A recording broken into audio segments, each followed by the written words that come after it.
Okay, today we're going to talk about the distance formula and the midpoint formula.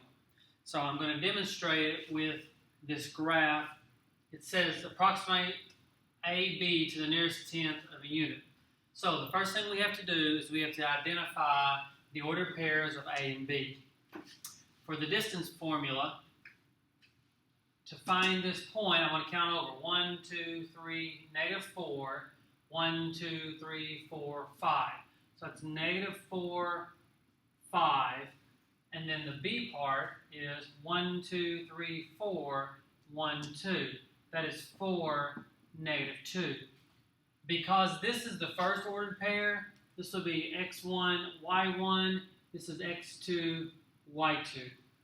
Now, I'm going to take and I want to insert these into this distance formula.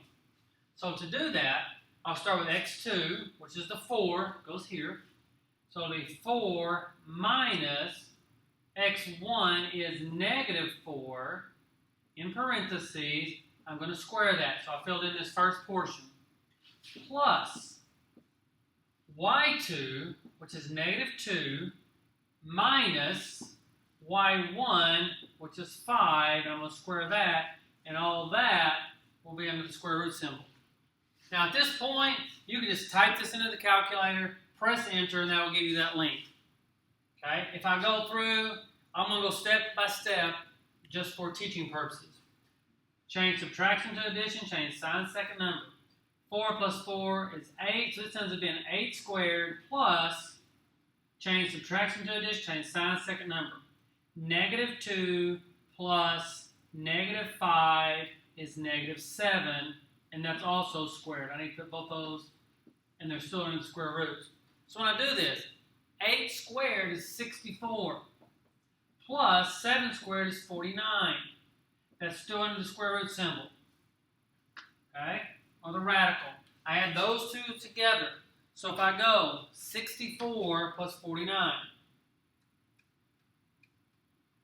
I get 113. So that's the square root of 113. Okay? If I take on my calculator above the enter key, well, if I do square root of 113, I press enter, it still says the square root of 113. But above the enter key, there's two arrows there, which will change it to a decimal, which says 10.6. Now that's an approximation.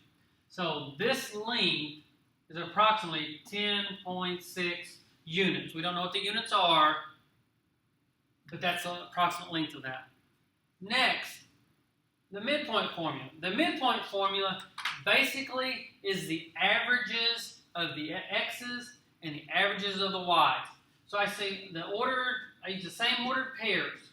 It doesn't matter which goes first because we're adding them, dividing by 2. But the formula says x1, x2, add those, divide by 2.